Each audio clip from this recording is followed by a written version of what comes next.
Sumainyo ang Panginoon. at sumaiyo rin. Ang mabuting balita ng Panginoon ayon kay San Lucas. Papuri sa iyo, Panginoon.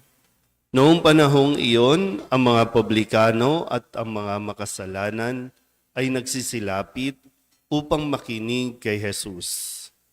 Nagbulong-bulungan ang mga Pariseyo at ang mga iskriba. Ang sabi nila, ang taong ito'y nakikisalamuha sa mga makasalanan at nakikisalo sa kanila. Kaya't sinabi sa kanila ni Jesus ang talinghagang ito. Isang tao ang may 2 anak na lalaki. Ang wika ng bunso, Ama, ibigay na po ninyo sa akin ang mamanahin ko. At ibinahagi sa kanila ng ama ang kanyang ari-arian.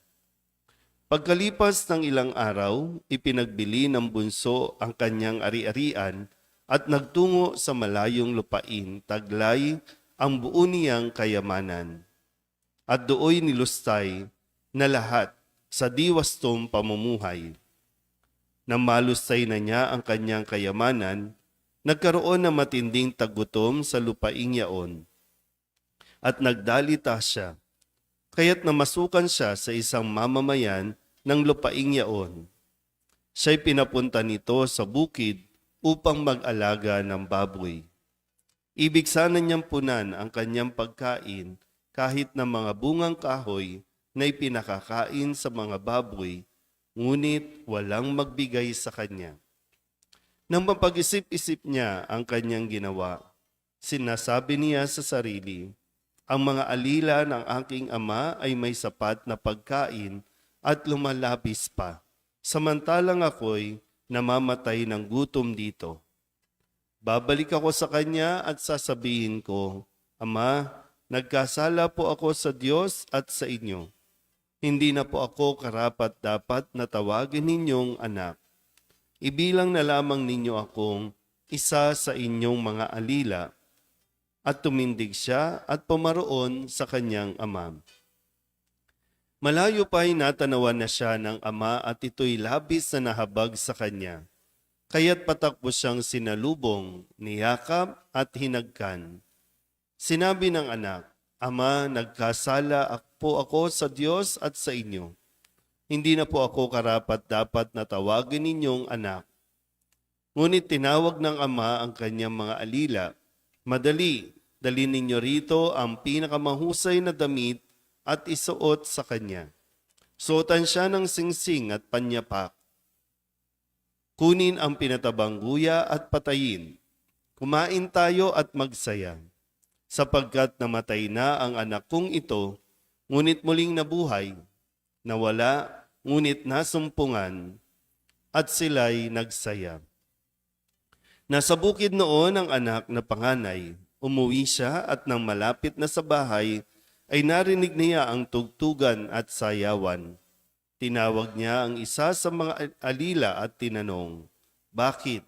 May ano sa atin? Dumating po ang inyong kapatid, tugon ng alila. Ipinapatay ng inyong ama ang pinatabang guya, sapagkat nagbalik siyang buhay at walang sakit. Nagalit ang panganay at ayaw itong pumasok sa bahay. Kaya't lumabas ang kanyang ama at inamo-amo siya. Ngunit sinabi nito, Pinaglingkuran ko po kayo sa loob ng maraming taon at kailanman hindi ko kayo sinuway. Ngunit ni minsay hindi ninyo ako binigyan ng kahit isang bisirong kambing para magkatuwaan kami ng aking mga kaibigan. Subalit nang dumating ang anak ninyong lumustay ng inyong kabuhayan sa masasamang babae, ipinagpatay pa ninyo ng pinatabang guya. Sumagot ang ama, Anak, lagi kitang kapiling, ang lahat ng ari-arian ko'y sa iyo. Ngunit dapat tayong magsaya at magalak, sapagkat namatay na ang kapatid mo, ngunit muling nabuhay. Nawala, ngunit nasumpungan. Ang mabuting balita ng Panginoon. Pinupuri ka namin, Panginoong Heso Kristo. Isang mapagpalang umaga po sa inyong lahat.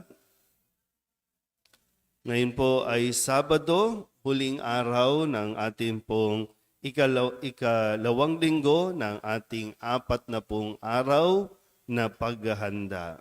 At mayroon na lamang tayong, kung tutuusin, 20 araw na lang bago po ang pagpasok ng mga mahal na araw na sinisimulan naman sa pagbabasbas ng mga palaspas o yung maringal na pagpasok ni Jesus sa Jerusalem. Atin pong balikan muna ang mga salita na ibinigay sa atin ng Panginoon bilang gabay natin sa buong linggong ito at nawa patuloy natin mapagnilayan ang ating mga nagiging pag-uugali, pagkilos at maging ang ating pagtingin sa ating kapwa. Nung Lunes, ang paanyaya sa atin ni Jesus, magpatawad kayo sa inyong kapwa at patatawarin kayo ng Diyos. Ito yung panawagan niya, no? Magpatawad kayo kung sakaling kayo po ay nagawan o tayo ay nagawan ng kamalian at humingi ng tawad, patawarin upang tayo din ay mapatawad ng Diyos.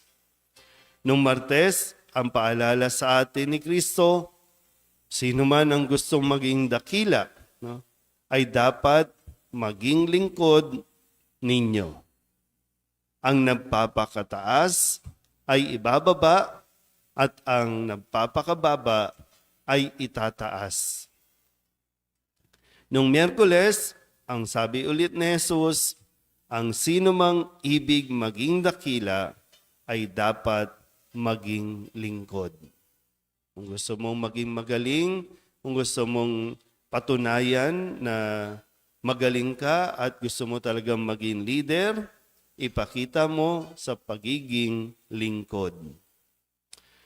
Nung Huwebes, ang sabi sa atin ni Jesus, doon sa kwento ng isang mayaman at ni Lazaro, anak, alalahanin mong nagpasasa ka sa buhay sa ibabaw ng lupa at si Lazaro'y nagtiis ng kahirapan. Nagpasasa sa buhay sa lupang ito, walang pakialam sa kanyang kapwa, napunta sa impyerno nang siya ay mamatay.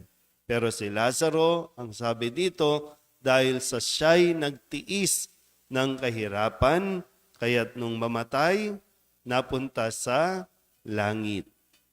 So, dagdagan pa natin ang ating pagtitiis.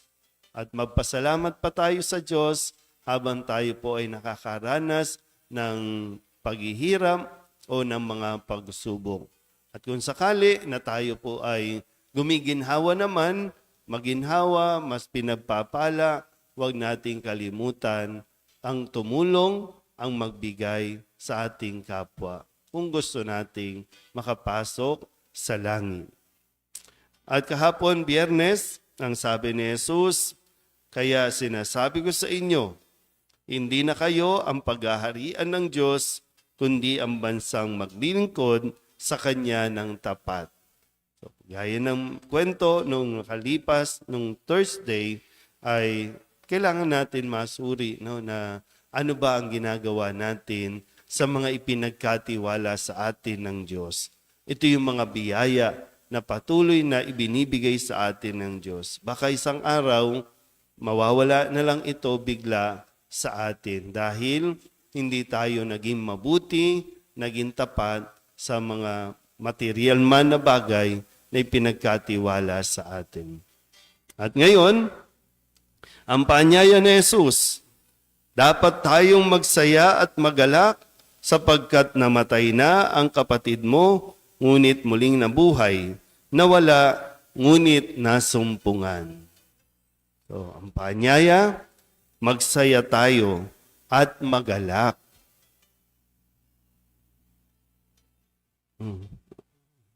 Ano na? Kung tutuusin po, no, sa haba ng kwento natin ngayon, no, kadalasan ito yung tinatawag na alibughang anak. Pero pinagninilayan ko po ito at madalas ito ang ginagamit ko kapag mayroong recollection. Bitin kasi yung kwento. Hindi pa tapos.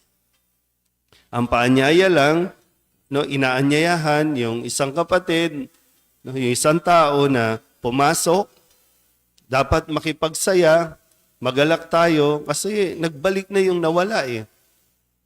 Pero doon lang natapos, hindi na natin nalaman kung pumasok ba siya o hindi. Kasi ito ay kwento natin. Tayo ang tatapos nito. Tayo ang magdudugtong ng kwento.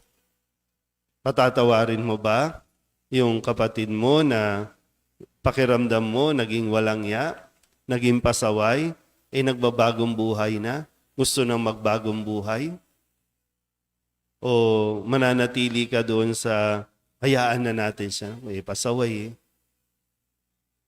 Pero yung paanyaya nga, kapag nandyan na, nagbabago na, wala ka ng ibang pwedeng gawin o dapat gawin, makipagsaya ka na lang, matuwa ka na lang na, ayan, natauhan na eh.